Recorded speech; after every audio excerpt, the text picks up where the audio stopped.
My dear student, कैसे हैं आप लोग। एक बहुत ही इम्पॉर्टेंट वीडियो मैं लेके आया हूँ आप लोगों के लिए। पैरालेक्स, ठीक है ना, क्लास 11 के लिए पैरालेक्स यानी पैरालेक्स मेथड क्या होता है। हमारे एक स्टूडेंट ने पूछा था, तो टाइम नहीं था, आज टाइम है, मिला है, तो समय वीडियो बना रहा हूँ। बहुत इम्पॉर्टेंट है। पैरालेक्स क्या होता है, पैरालेक्स मेथड क्या होता है, तो इसको आप अच्छे से समझिए। पहले what is the means of parallax.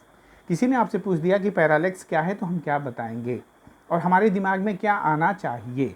ठीक, तो parallax is the difference in apparent direction. ध्यान दीजिएगा, पैरालेक्स इज द डिफरेंस, किसमें difference, in the apparent direction. ये देखिए, ध्यान दीजिए, in the apparent direction of an object due to change in the position of the observer, due to change in the position of the observer.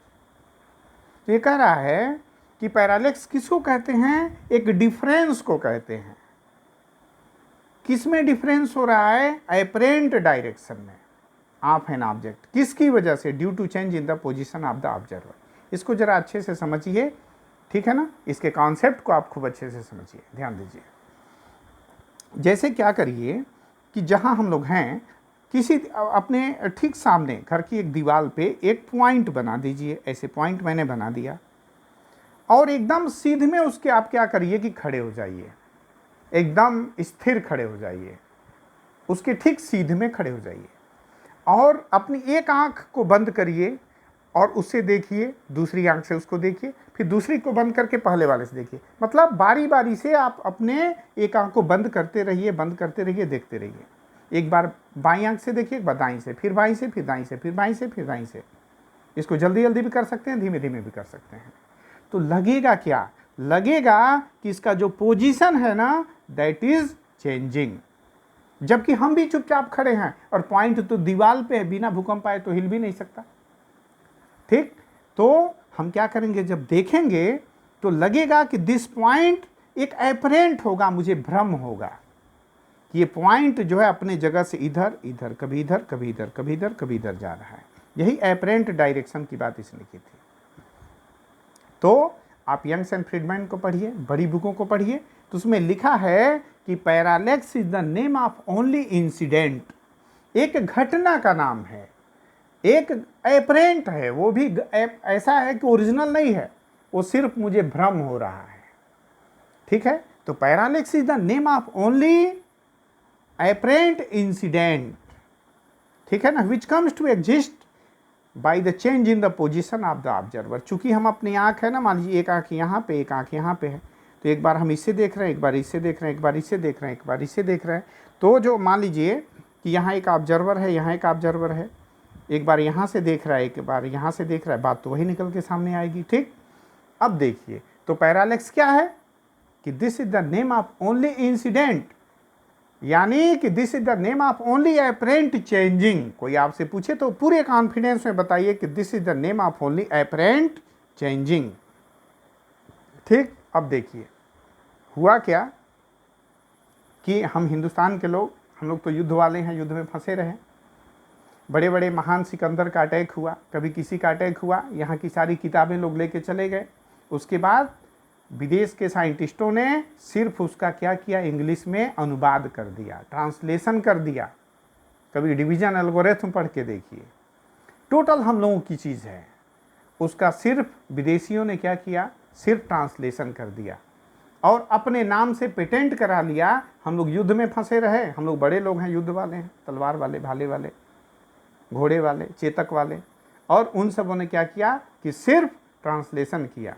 जैसे अब देखिए कैसे नकल किया इन सबों ने इसको, मुझे बड़ा बेकार लगता है, पता नहीं क्या नाम है उन सबों का और चीज़ें हम लोग की हैं। जब भी कभी ये सर्किल की बात होगी, हम क्या पढ़ते हैं, यहाँ पे थीटा है ना, तो ये हो गया हमारा आर और ये आर्क हो गया एल, है ना। तो हम क्या पढ़ते हैं बाबू, theta is equal to L upon R, यही ना पढ़ते हैं। यहाँ भी क्या हो गया, एक प्लेनेट है यहाँ पे, ठीक, और हमने क्या किया, मान लीजिए पूरी ये पृथ्वी है ऐसे, मैंने गोल, मतलब ऐसे आप मान लीजिए, थोड़ी देर के लिए इसको अर्थ मान लीजिए, दिस इज अर्थ। ठीक, देखिए दोनों में कैसे कॉम्बिनेशन में कर रहा हूँ।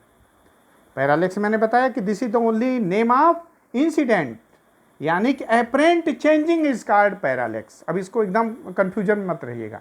Apparent changing in the position of any point which is situated in front of our eyes, that is called parallax. ठीक है, अब यहाँ देखिए, तो यहाँ एक मान लीजिए कि स्टार है, कोई पोल स्टार, कुछ भी कर दीजिए, ध्रुव का नाम दीजिए, और ये पृथ्वी है, इसका ये डायमेट्रिकली अपोजिट हो गया। एक बार यहाँ से और एक बार यहाँ से हमने क्या किया, ऑब्जर्वेशन किया, ये बन गया मेरा क्या चीज़, थीटा। ठीक, और ये जो दूरी है, चूंकि ये तो बराबर ही होगी, हम यहाँ पे ले लेते हैं, ये जो दूरी यहाँ से। ठीक, तो बात तो वही निकल के आई। जरा इसको ऐसे देखिए, कॉपी पे करके, थीटा इजकल टू एल ये बन गया और आर हमारा ये बन गया। तो थीटा इजकल टू क्या बन गया, यहाँ भी एल बाई आर बन गया, लेकिन साइंटिस्टों ने इसका नाम बदल दिया, theta is equal to b by d कर दिया। Theta is equal to b by d कर दिया, इसको बेसिस नाम दे दिया बी। ठीक, और ये हो गया कैपिटल डी हमारा हो गया। बात समझे, ये बन गया डी, नाम बदल दिया गया, और पेटेंट हो गया कि हम इंग्लैंड वाले, लंदन वाले, हम इसकी खोज की है, बाकी नकल यहीं की है।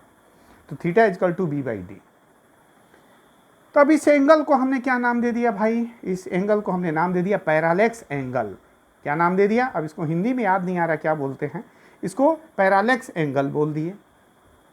और अब यहाँ theta is equal to b by d हो गया। अगर हमको सब पता चल गया तो हम फाइंड आउट कर सकते हैं, थीटा को फाइंड आउट कर सकते हैं। अगर हम बी इजकल टू करें तो थीटा इंटू डी को फाइंड आउट कर सकते हैं खूब अच्छे से। ठीक, अब यहाँ ध्यान दीजिए कि अब यहाँ एक प्रॉब्लम हो गई है कि हम लोग रेडियन में, यहाँ जैसे मान लीजिए कि इसको हम रेडियन में भी लिख सकते हैं, तो रेडियन में जैसे मान लीजिए कि 22/7 तो रेडियन हो जाएगा। इसी को थीटा हम लिखेंगे, ठीक है, तो ये क्या हो जाएगा, पाई, तो पाई रेडियन हो गया। एंगल में लिखेंगे तो कुछ और आएगा। तो यहाँ इसको हम चेंजिंग करेंगे, रेडियन से डिग्री, डिग्री से रेडियन, लेकिन ये पैरालेक्स बस यही होता है। This is called parallax method. यहाँ आपको वैल्यूज दे देगी, थीटा की वैल्यू दे दी, डी दे दिया, आपसे बी पूछ दिया, आपको बी दे दिया, डी दे दिया, आपसे थीटा पूछ दिया, बस यही होता है। इससे ज़्यादा इसका कोई भी मतलब नहीं होता है। हाँ, एक बहुत इंपॉर्टेंट चीज़ मैं बताने जा रहा हूँ इसी से रिलेटेड, जिसका लिंक मैं इसी में डाल दूंगा, कि रेडियन से डिग्री और डिग्री से रेडियन में बदलना, क्योंकि इसका यूज होगा कहीं न कहीं। कभी थीटा में वैल्यू दे दी किसी न्यूमेरिकल में, उसको रेडियन में बदल के कीजिए, रेडियन में दे दिया, थीटा में बदल के कीजिए, हमारा आंसर किस में आता है। जैसे मान लीजिए आप नीट का एग्जाम दे रहे हैं या जेईई मेंस का एग्जाम दे रहे हैं, तो आंसर हमारा रेडियन में आ गया, उसको डिग्री में दिया है, डिग्री में दिया है तो रेडियन में आ गया, तो उसको हम चेंज करेंगे। बाकी पैरालेक्स इससे ज़्यादा कुछ भी नहीं होता है। Parallax is the difference in the apparent direction of an object due to change in the position of the observer. यहाँ मैंने कह दिया, सिर्फ दो बात रखी, या तो आप सीधे बोल दीजिए कि parallax is the name of only apparent changing. ठीक है, apparent changing, parallax is the name of only apparent changing in the position of an object. ठीक है, बस इतना ही बोल दीजिए। दूसरा आप बोल सकते हैं कि parallax is the name of only incident. तो फिर पूछने वाला पूछेगा कि किस तरह का इंसिडेंट, तो आप बताइएगा कि अगर अब दीवार पे एक पॉइंट मैंने बना दिया और कुछ दूरी पे खड़ा होकर हम खुद देख रहे हैं उसको, अपनी एक बार बाईं आंख से, एक बार दाईं आंख से, एक बार इसको बंद करें, एक बार उसको बंद करें, तो लगेगा कि this point is changing its position. तो अपरेंट चेंजिंग है, जो भ्रम हो रहा है, इसी भ्रम को हम कहते हैं पैरालेक्स। और यहाँ सीधे अगर कोई प्लेनेट बहुत दूर है, यहाँ से पृथ्वी का डायमेट्रिकली अपोजिट लिए, तो ये जो थीटा बनेगा, दिस इज पैरालेक्स एंगल। और चीज़ वही है, पुरानी चीज़, theta is equal to L by R. ठीक है ना, तो बस यही है पैरालेक्स मेथड। मैं नेक्स्ट वीडियो में बताऊंगा, जिसका लिंक मैं इसी में दे दूंगा, कि कैसे हम रेडियन से पाई और पाई से रेडियन में बदलेंगे। Thank you.